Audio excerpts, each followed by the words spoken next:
Before the video starts, I'd like to give a quick shout out to my new patrons, Eric Phenomenology and Sam. Thank you so much for your donations.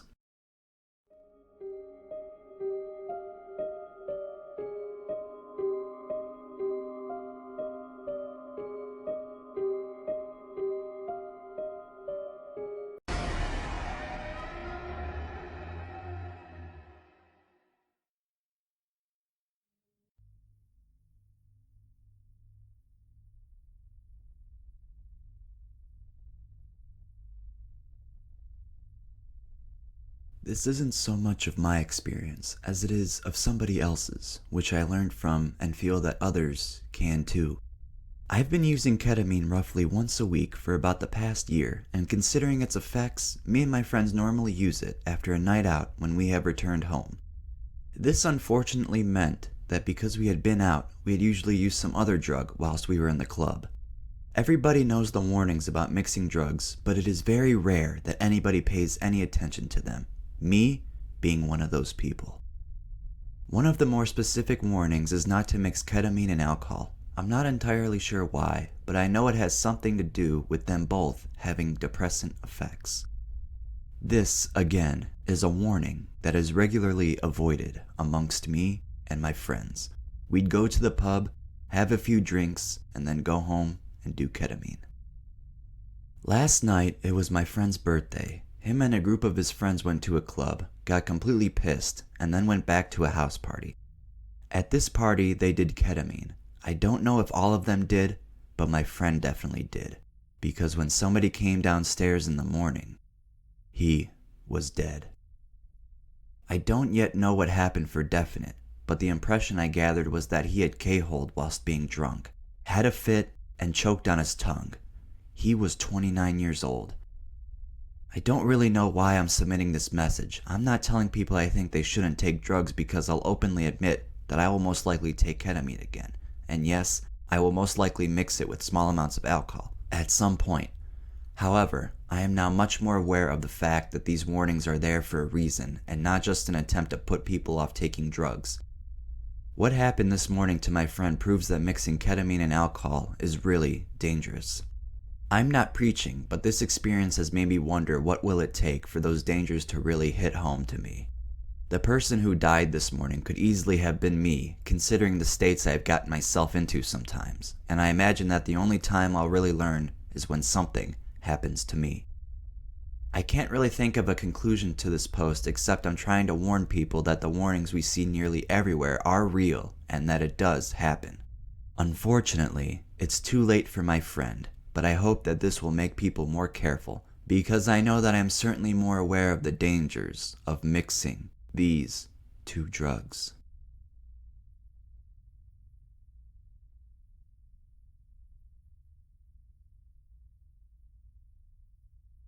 It was a warm summer's morning in the UK. I'd come into a rather large sum of money thanks to a tax return, and decided to treat myself to a large bag of ketamine. As a user for nearly 2 years, I was pretty comfortable with taking the drug, and 1 gram was not an unusual amount to take. I took it in large quantities to achieve the maximum trippy results, and they were always beautiful, but not on this night. I was out with a friend, D, who was an on and off ketamine user. I'd been having a few relationship problems, and I wanted to take my mind off of them. We sat on a bench in the middle of the local woods and I offered him a large line, well in excess of 1 gram. He declined and only sniffed a small amount. I estimate it to be less than 0.5 grams. I added an extra gram or so to the line and snorted that bad boy up. Immediately, my left eye felt like it was about to explode. I knew this meant I was in for a heavy trip from past experiences, but luckily, I didn't live too far away and said, "We need to go. I'm going to trip hard." He suggested we stay for a little while longer. I knew it was a bad idea, but we sat there for a while anyway. About 2 minutes later, he said he could feel it kicking in hard. I told him I could feel it too. This ketamine was clearly stronger than any we had taken before. We set off immediately back to our house. As soon as we hit the main road, my body began to resist my movement. I held onto a wall. I felt as though I'd been hit with a sudden gust of hurricane force wind. As the resistance grew stronger against my body, I said, I'm going, I'm gone. The next thing I remember, I'm on the next street and my friend was hiding behind a tree, looking frightened for his life. He had obviously called a friend who lived not far away, called L, and he arrived. I remember him asking me if I had tried to assault D. No, he's my friend. I was laying in an off street to the main road. Luckily, no cars were around. I remember walking off the road to the main road, walking up to speeding cars, narrowly avoiding being hit several times. The traffic was honking at me, and I was trying to offer something to them. I thought I was at work. I was trying to sell cars to passing cars. L called another friend who lived next door to me, S. Apparently I was lashing out with my arms at anyone who got near me, and S was a heavily built fellow who had before restrained me when I was on a booze-fueled rampage in the town. He arrived. I had laid back in the middle of the side street. I remember him walking down with the most bemused look on his face. Me laying in the road, D hiding from me, clearly tripping bad from whatever I had just put him through. I was led home by S and I laid in my bed. That wasn't even the worst of it. I woke up in bed with only faint memories of what happened earlier that day. I phoned my friends that night and thanked them for looking after me, then phoned my girlfriend telling her what had happened. I still had more than a gram left in the bag, and I said to her, I don't wish this on anyone. I'll finish it now, then I'll never do it again. I was right. What followed after that line was nothing short of confusing.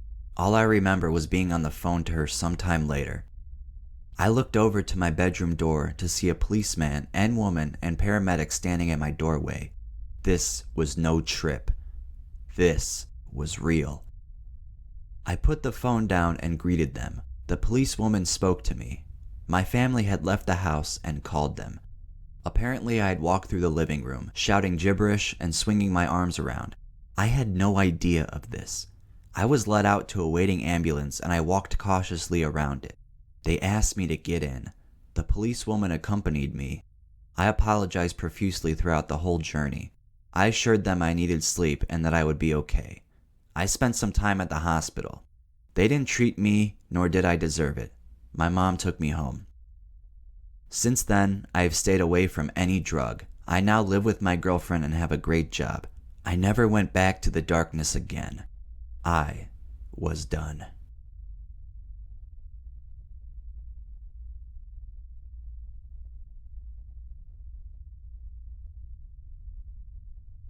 I have only been using ketamine for half of a year now.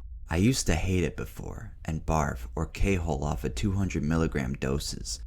Now, I am a pro, and it takes me a half of a gram just to get hit. But my body is dying. My stomach feels as if it's on fire, and when I urinate, the pain I feel is devastating. Sometimes there is blood in my urine, or I urinate a thick liquid, similar to Jello. I hope to quit soon. I do not know why ketamine causes these problems, nor do I know what I can do to stop it. I have tried antacids and Pepto-Bismol. Neither have prevailed. I hope that one day the pains go away, for I cannot take this any longer.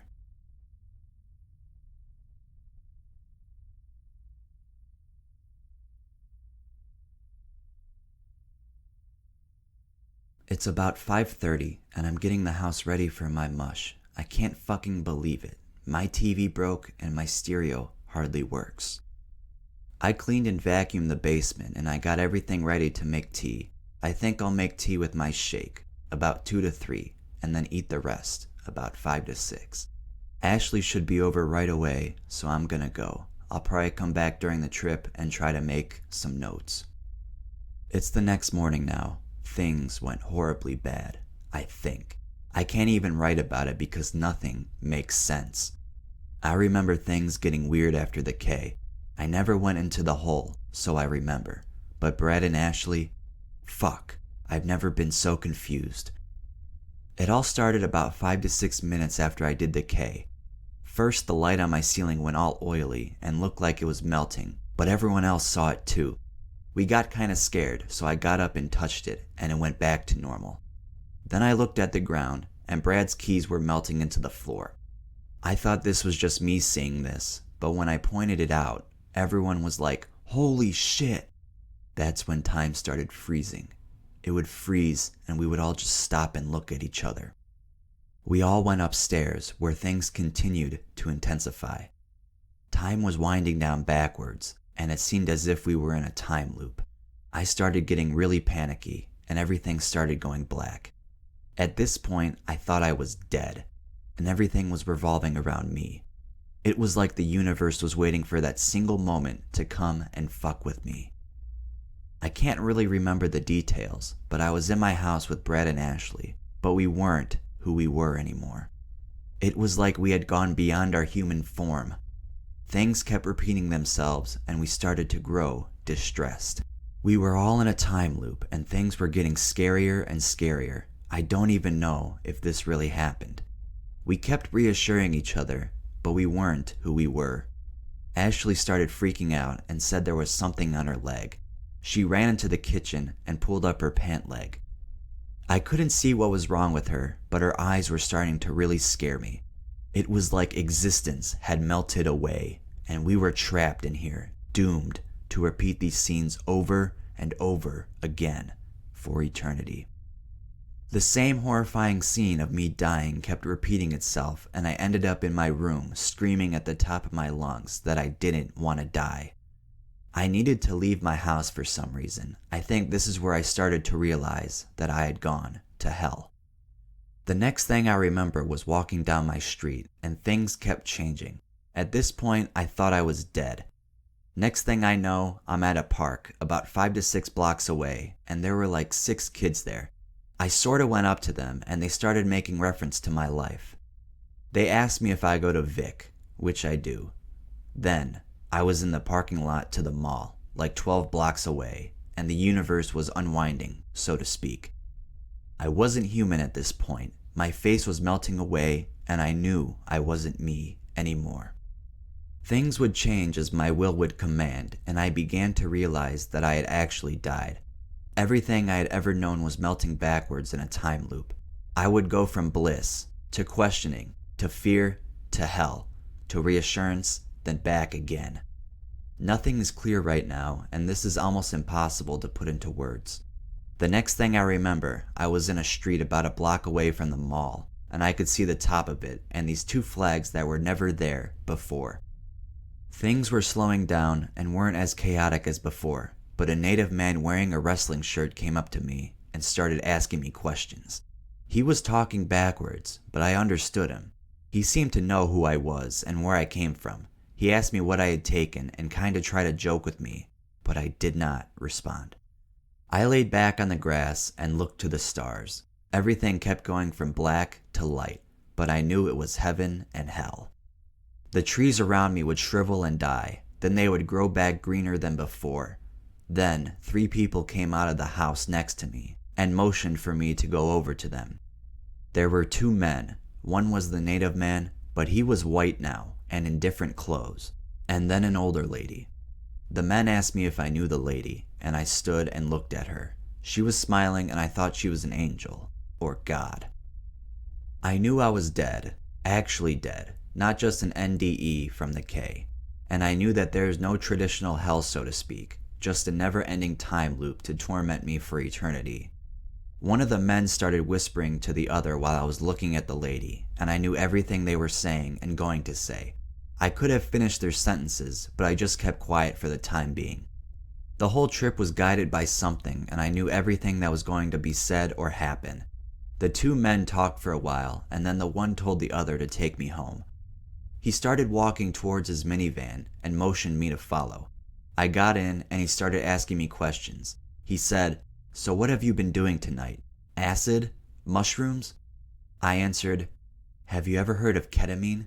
He said, "No. What is it? A powder? What?" I said never mind and asked him for a cigarette. He was smoking. He said, "I actually don't have mine on me, but you can have this one," and he handed me his. He kept saying that the police were out tonight and they are assholes, and he wanted me to get home safe. He had a big nose and kinda reminded me of my dad. He told me a story about how some kid made ecstasy to get rich and poison everyone else, and he was a very good speaker. On the way back to my house, the streets were different than they were when I was going towards the mall. All the sidewalks were ripped out and there were roadblocks everywhere. There was a big pile of dirt and a back hole on the corner that I did not walk on earlier. I directed the man to my house and he dropped me off in front of it. I went up to the door not knowing what to expect was inside, but I went in. As soon as I came in, Brad and Ashley came upstairs and they were like, "Oh my God, where the hell did you go? We almost called the cops." I came in and sat down at my PC and just put my head in my hands. They told me what happened by their account, but it did not add up. It seemed like they were almost making it up. Also, it was only 1 a.m. I should have been fucked off the mushrooms still, but I was quite sober, and so were they. At this point, I'm not sure if I'm dead or not, or if any of this actually happened. Also, my toe has a big gash on it, and my arms are scraped up quite badly, and I don't remember how. My jeans were covered in sand and dirt, and I was in my socks the whole time. This was by far the weirdest thing that's ever happened to me. Who the fuck were those people, and how the fuck did they know what to do with me? Were they even there? And if not, how the fuck did I get home? How the fuck did I even get to the mall? Everything is still so unanswered. When Brad and Ashley wake up, I have a shitload of questions to ask. I want to go back to the mall too. This makes no sense. Am I dead? I need to go back to the mall and that street and find out what the fuck happened to me. One thing's for fucking sure, I won't be touching Kay again. I remember a story my sister told me about one of her friends. He was on acid and he saw hell. This scared him so much he went straight edge and became a Christian. I'm not gonna go straight edge or become Christian, I just know what he saw now. After tonight, dissociatives have lost all appeal for me. That was way too scary to ever do anything like that again. I honestly thought I was dead and gone to hell, doomed to repeat the terrible night over and over again for all eternity. This was the first bad trip I've ever had, and all I want to do is forget about it. Oh, I went back to the mall today, and everything was the same as it was last night. Brad and Ashley made more sense today, and we talked over the whole trip. I pieced together everything and realized that I'm not dead, and it was just the K. I still can't figure out who those people were, and why they helped me.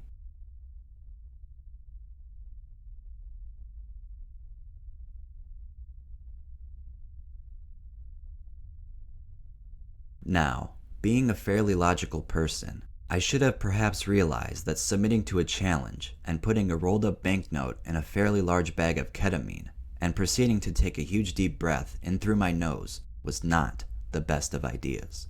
However, not to be outdone by my friend and already on pills, I thought, hey, you only live once. I never truly knew the meaning of that expression up until today. So judging by the amounts left in the bag, by the time I collapsed back onto the sofa and rolled into a ball, my friends calculated I had done well over a gram. Just to be sure, however, moments before I lost my sanity, I took another small whiff through the other nostril, at which point the back of my head started to throb. What happened next would be imprinted on my brain for the rest of eternity. I saw my friend stood in front of me, holding one thumb up to see if I was okay. Obviously realizing that verbal communication with me was going to be difficult for a short while. I was about to nod when the image in front of me split into 4 sections as if a cross was drawn in my line of vision, dissecting my view into 4 quarters. These then proceeded to individually turn into a 90-degree motion and shatter, much like glass. Behind them was complete blackness. The blackness slowly became lighter and lighter, and I felt as if I was going down a slide made from a cloud. After sliding down this cloudy hellhole for a short while, I came to an abrupt stop, and to my left was my friend's face attached to a puppet-looking angel. His face is what scared me the most. I could tell from his evil smile where I was going. He waved as if I felt myself jerking forward through a reddy brown vortex type thing. Now try to bear in mind the relationship between what I had been seeing and what I had just done. I was well aware that I had taken far too much K, and then suddenly I'm in a very convincing heaven and hell scenario. Was I dead? This time I'd finally broken my limit. Not going back now. I had well and truly fucked it this time. Luckily for me, I wasn't dead, but I won't even speak about the weird fucked up shit I saw when I finally got through the other side of the vortex.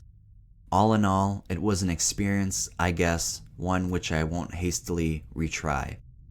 The intense part of actually not knowing where I was lasted for about an hour and a half, or maybe 2 hours, to me, it felt like a much shorter time, I think.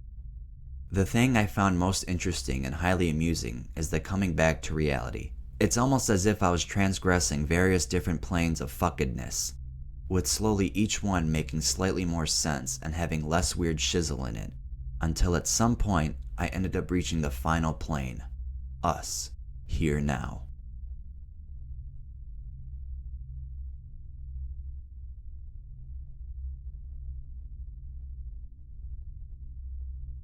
I've been in the party scene for close to 3 years now, introduced to the exciting world of underground drug use by my boyfriend. Before all the euphoria associated with popping pills and sniffing meow, the only hard drug that I ever tried was weed, which I completely disliked unless it was mixed in with hookah tobacco, and even that was a rare occasion. My drugs of choice back then were alcohol, drank socially, and hookah, smoked socially. So when my boyfriend came and got me into the underground music scene, I was rolling and tripping every weekend. I never expected I would be someone who would go through bad trips, although one of the few bad trips included entering the K-hole after sniffing 2 whole capfuls of brand new meow. I don't remember this episode too clearly, although it did happen inside of a club, and I got kicked out, went into shock, and needed an EMT kit from the club, as well as throwing up inside my boyfriend's brand new car. But that episode aside, one of the worst feelings I had with K occurred recently. Please note that due to my uses of MDMA and not recovering properly afterwards, I have significantly reduced my serotonin level. I have been feeling more depressed than usual. However, this had not deterred my drug use in any way, and I still continue to party and roll whenever I can. There was a time, about a month back, when I had went to a party with my boyfriend, and after taking 2 mollies and sniffing K, I was rolling. But it wasn't the regular rolls I was used to. My mind was wide alert, like I was sober, but my body was experiencing the high usually associated with taking drugs. My body felt light and free, but my mind was completely grounded, almost like my mind was completely disconnected from the drugs. Then the sensations of the meow hit, and I knew I was going into a K-hole. However, the sensation struck mostly within my body, and I never tripped fully in my head. The music that night was dark and loud, with bass and hard treble, and for some reason I started feeling a pain in the back of my head. That dull pain started traveling from the left side of my head to the right, and as the music built to a climax, pop. It felt like something had burst in the back of my right head, and suddenly, my entire body on the right side went numb. It's almost like the K got into my bloodstream and into every nerve and completely numbed my senses. I ended up being exceptionally paranoid, and I had to leave the club. After getting home and going to sleep for 2 hours, the numbing did not subside, and I forced myself to go to my primary doctor and told her all about what happened. She assumed I suffered a mini stroke, and she had sent me to the nearest emergency room at the local hospital for a CAT scan. After 5 hours waiting for a CAT scan, with the numbing not having subsided, I was told by the doctors that I didn't suffer a stroke and that I best go see a neurologist. The numbing did subside and I was back to normal after a day of rest. Needless to say, I didn't heed the warnings of my doctors to stop, and I still did K a few more times after that. Since that experience, all my K trips have felt exactly the same. My mind didn't experience anything, while my whole body, particularly my right side, has been experiencing the effects, including going completely numb after the trips. I'm planning to stop and arrange an appointment with a neurologist.